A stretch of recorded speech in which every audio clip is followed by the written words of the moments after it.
al frente, pues yo había empezado ya a ver mamás que cruzaban, todos con pañuelo en la cabeza, una profesora, una maestra, unos vecinos. Empecé a ver, digo yo, ¿por qué llevan pañuelo? Entonces cruzo a Susana Márquez, que hoy no está con nosotros, y digo, che, Susi, le dije, viste que hay un montón de mamás con pañuelo en la cabeza y muchos chiquitos con barbijo, ¿te has dado cuenta vos? Dice, ¿sabes que sí, Sofía? No había prestado atención a eso. Y me dice, ¿pero sabes por qué tienen pañuelo en la cabeza? Y están en quimioterapia, me dice. Y entonces empecé a investigar y los niñitos que tenían barbijo tenían leucemia linfática aguda. Entonces ahí me dice clic, y me dice ella, yo perdí mi hijo, Sofía dice, perdí mi hijo de 1 año y medio, tenía una malformación. Tengo la luz y le digo, me dice que tiene malformación en el corazón. Me dice, acá vos andar al lado, me dice, también perdió su hijo. Empecé casa por casa y a todos, de la cuadra, éramos 5 o 6 mamás, a todas nos entregaron un cajoncito blanco. Porque le estoy hablando, cuando yo empecé la lucha, nosotros, cuando se nos morían nuestros hijos, no sé si alguien lo pasó, porque yo sí lo pasé, nos dan un cajoncito blanco, nos lo ponen en la falda y a lo enterrar. Bueno, eso nos pasó a todos nosotros en Barrio Tuzano. A mí me dieron mi hija un cajoncito blanco, la llevé en un auto y la llevé a enterrar. Entonces empecé a investigar y cada vez que iba a una casa me decía, ¿sabes? Me dice que la Norma perdió un hijo de 18 años.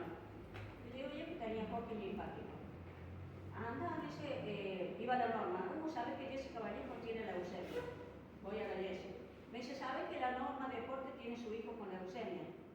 Y después iba al otro lado, no, ¿sabes que murió de 23 años? Y así, fui investigando.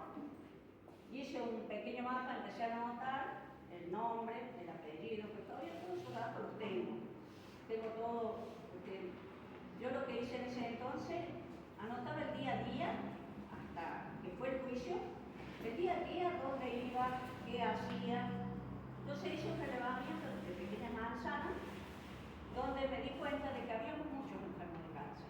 Y cada mamá te llevaba a la otra, y la otra te llevaba a otra, hasta que llegué a una señora que me dice, nosotros también estamos investigando, pero por el agua. Dice, el agua está salada, me dice. Y yo digo, ¿cómo el agua salada? Sí, me dice, está el agua salada. Y yo creo que los enfermos son de ahí. Y se llamaba Beatriz la señora. Yo digo, no, Beatriz, le digo yo, juntémonos, dice, juntémonos. Era la única computadora del barrio. Entonces ella me dice, lo que vos has hecho, yo lo voy a pasar en un mapa. Vamos a hacer un mapa del enfermo, vamos a hacer un relevamiento, vamos a escribir todo lo que vos hiciste, yo lo tenía todo a mano. Y ahí nos dimos cuenta que nos estábamos enfermando. Había chiquitos con 6 dedos, hay chiquitos sin el maxilar, sin huesito en la cabeza, había chiquitos sin anos, cáncer un montón. Entonces nos juntamos y esas mamás que yo visité, les digo, tenemos que hacer algo, tenemos que salir a la calle. Se empezaron a juntar, nos empezamos a unir y esas mamás formamos el grupo de madres. Cuando nosotros formamos el grupo de madres, hacemos un relevamiento del Hospital Valle. Teníamos la mayoría de la gente enferma. Había casas, como la casa Olariaga, que tenía Ezequiel, tenía 28 años, y me dice, ayúdame, porque necesito que me operen, tengo un tumor en la cabeza. Y todos empezaron a acercarse a mí, y yo digo, Ezequiel, le digo, de la única forma que te puedo ayudar, porque no soy médica, soy una mamá, me dijo, alguien te digo, salgamos, llamemos a los medios, salgamos pidiendo ayuda para que te operen. Empezamos a salir en las noticias pidiendo la ayuda para que operen a Ezequiel. A Ezequiel lo operaron y murió. Al poco tiempo se enferma Débora, y Débora era la hermana, dice, yo no quiero que lo que me pasó a mi hermano, así que yo, Sofía, no te voy a acompañar, no voy a salir en los medios. Empezó a pedir ayuda de alimentos, porque había muerto Ezequiel, la mamá era sorda, y le digo, bueno, empecemos a ver si nos da la municipalidad comida. Si yo la acompañaba en los colectivos, íbamos, pedíamos unos bolsones que nos daban, la volví a subir al colectivo de ella, le decía el chofer bajera a la punta de línea, y empezamos a empezar a pedir para la gente enferma, para la gente afectada. Nosotros hicimos el trabajo Estado no hizo. Porque la verdad que el Estado tendría que haber respondido en ese momento. Y éramos nosotros las que le buscábamos el transporte, los que le buscábamos los remedios, las que cortábamos rutas, las que llevábamos los medios. Débora murió también. Y para ayudar a la madre de Débora, nosotros la única forma es ir de noche y que empiece a alumbrar el auto para que ella, porque ella no escuchaba, era sorda, entonces nosotros le alumbramos el auto y ella veía el auto así, salía para poder abrirnos la puerta. Tuvimos que hacer un montón de cosas y aprendimos un montón de... La verdad que aprendimos un montón, porque, por ejemplo, en ese entonces nosotros no sabíamos que un análisis de agua, porque decíamos, ay, le vamos a analizar el agua. El gobierno dio respuesta y decía, no, nosotros estábamos investigando, no es que nos habíamos quedado callados. Y empezó a hacer el análisis de agua. ¿Qué es lo que hacían? Sacaban agua del pico, así, decían, la vamos a llevar a analizar. Nosotros pensábamos que estaba bien eso. Después aprendimos que no se analice el agua así, pero lo hemos aprendido con el tiempo, que hay que esperar que se vacíe todo el tanque, que se toma la muestra de sedimento seco, de sedimento húmedo, o sea, todo eso nos fue dando la lucha para ir aprendiendo, de medir los campos magnéticos, cómo se medían acá, cómo se medían allá. Empezamos a pedir análisis, nos hicieron los análisis de leche materna, nos hicieron aparte de leche materna, para ver si tenían PCB los chicos, nos hicieron de metales pesados, y todos los análisis de habido para ver, el caso más estudiado de la Argentina, nos hicieron. Y dice que nuestros hijos tenían agroquímicos. Mi hija tenía 4 agroquímicos. Tenía DDT, malatión, ciclohexano. Y un médico nos dice, salgan de valle, salgan porque se están enfermando. El gobierno viene y hace el relevamiento. Todo eso ustedes lo van a ver contado en el libro. Yo no le tendría que contar nada si compran el libro, pero bueno. pero bueno, les voy a contar. Entonces, el Estado al último empezó a tomar carta en el asunto, pero tomó carta en el asunto porque nosotros salimos de calle y reclamábamos. Hasta que llegó el juicio, donde nosotros llevamos a juicio a 3 ojeros y le dieron 3 años de prisión. Nosotros sabíamos que 3 años y un día iba preso, pero 3 años justo no iba preso. Y le dieron tareas comunitarias. ¿Dónde le dieron tareas comunitarias? En el hospital de niños, en la parte oncológica.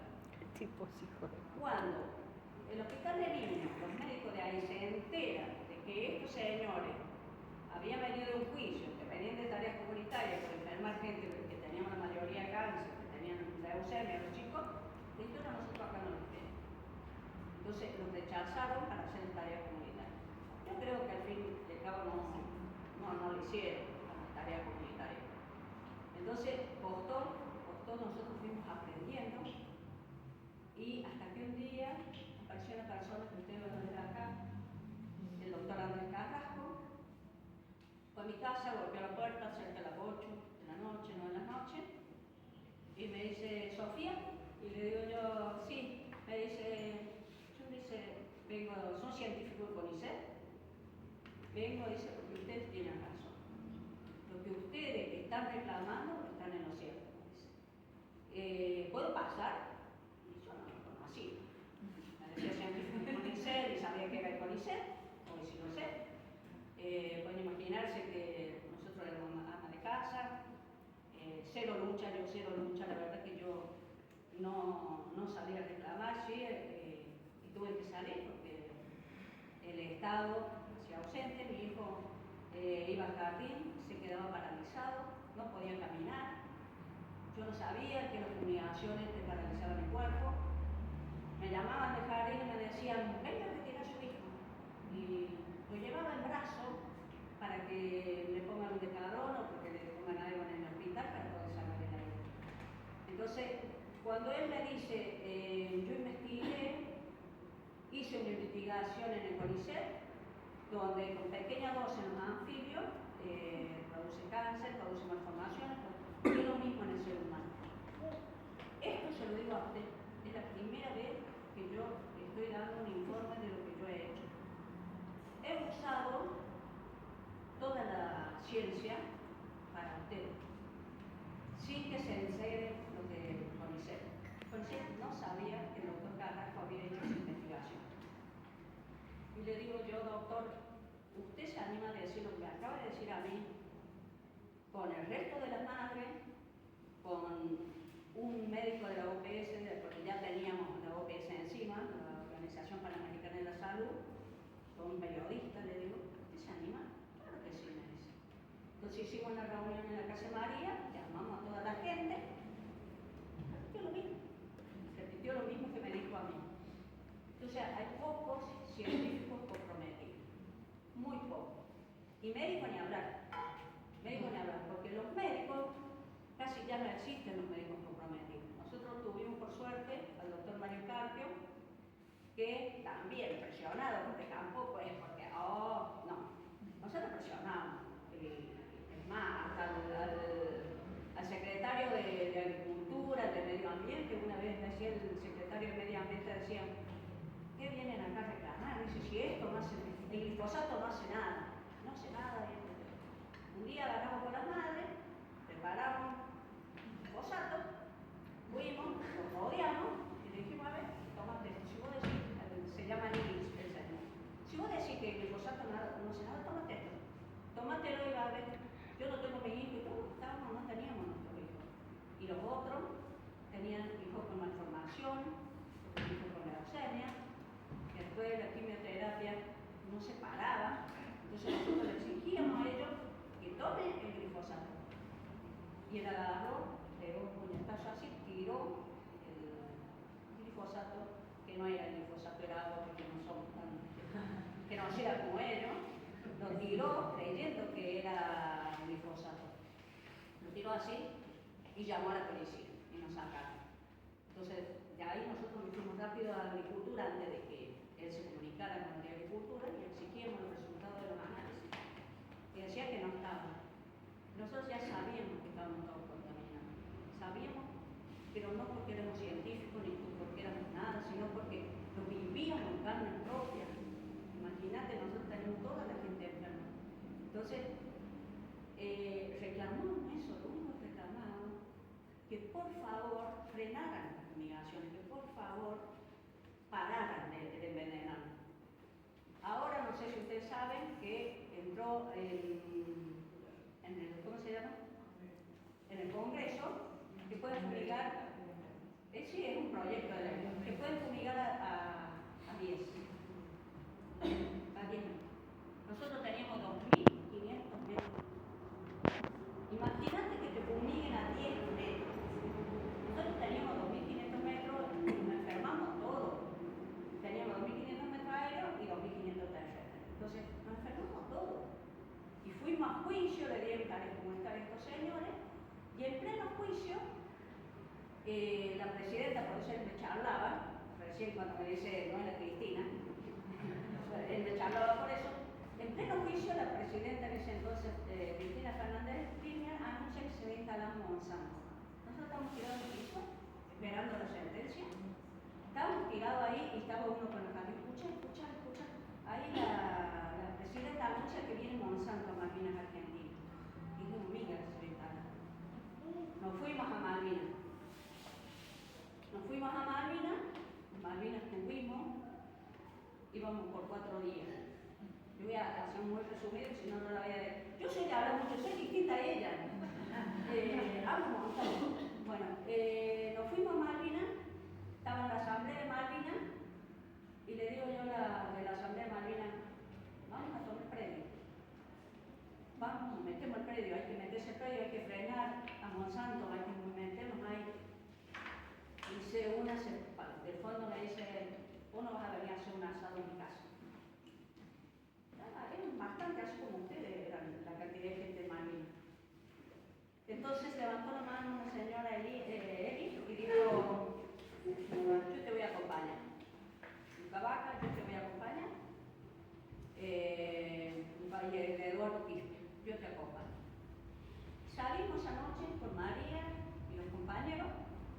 Ya habíamos organizado un Primavera sin Monsanto para frenar a Monsanto, porque con el doctor Andrés Carrasco habíamos estado anteriormente y el doctor Carrasco me dice: no te metas, Sofía, vos te llegás a meter, te van a pintar los dedos, te van a llevar presa y eso va a parar la lucha, te van a meter miedo. Entonces dijimos bloquear. Nosotros ese día nos quedamos a la noche, los poquitos que éramos, armamos Primavera sin Monsanto, la primera vez una fiesta, una gran fiesta, donde vinieron de todos lados, estuvo el doctor Andrés Carrasco, porque él dijo: el día que ustedes armen algo, yo voy a estar. Y estuvo el doctor Carrasco. Armamos ahí para frenar a Monsanto, 29 hectáreas, ya había empezado la construcción, ya tenían edificado, ya estaban trabajando tranquilamente, sin que nadie los joda. Quisieron entrar los primeros camiones, los frenamos, dijimos: ustedes no van a pasar. Pues nosotros sabíamos que si paraba Monsanto, sabíamos que se iba a contaminar toda la Argentina. Nosotros estábamos luchando por todo el pueblo argentino. No los dejamos entrar. Se agarraron los camiones y fueron por otro lado, por el puesto de los obreros, donde estaban los obreros. Corrimos y los frenamos. Llegó la policía, quería sacarnos, y le dijimos: nosotros nos vamos a quedar. Nosotros nos quedamos acá. De acá no nos movemos. Sin mentirle, nosotros vimos para 4 días nomás. No pensamos estar 4 años. Estuvimos 4 años ahí. Le fuimos cerrando el paso a Monsanto, le cerramos ahí, el puerto de Vaca, armamos 5 puertos. Y voy a hacer un resumen cortito, así que nadie puede continuar. ¿Y sabe cómo se hizo eso? Nosotros lo hicimos, tuvimos iniciativa y tuvimos estrategia. Nosotros ahí, estando tanto tiempo, preparábamos estrategia. Empezamos a cavar pozos, zanjas, pues nosotros vemos películas como de la guerra, porque nosotros habíamos entrado por una guerra sin saberlo. Preparamos zanjas para que se caigan los camiones, zanjas grandes, o sea, de que nos dé tiempo de llegar de un puesto a otro, eran 5 puestos, 29 hectáreas. A la noche preparábamos un miguelito, nos metíamos abajo de la tierra, con alambre duro, así, para que se pinchen y podemos llegar a frenar el camión. Habíamos preparado eso, habíamos tirado árboles en otro lado, porque había árboles secos, los fuimos trabajando en distintos lados, hasta que nos llegó de tribunales que si no levantamos nos imputaban. Entonces nosotros pasábamos a controlarnos por la calle, por la ruta, pusimos como en la guerra, tapamos así, de arriba se había tapado como yuyos, pero los camiones iban hundidos. Esa era la estrategia que nosotros teníamos. Después nos rodearon de policía, buscamos compañeras gay que enamorara a los policías y se prestaban las chicas, se prestaban, y iban a la campe. Y gracias a ella podíamos distraer a los policías para ingresar o para hacer nuestras actividades. También habían venido con perros, y una señora fue con un perro que estaba alzada, entonces ahí fue otra estrategia, buscamos un perro que estuviera alzado para que los perros hay humanos que no saben, lo siguen al toque. Así que esa fue otra de las estrategias para poder sacar a los policías y poder nosotros sostener nuestro bloqueo. Tuvimos mucha ayuda de músicos,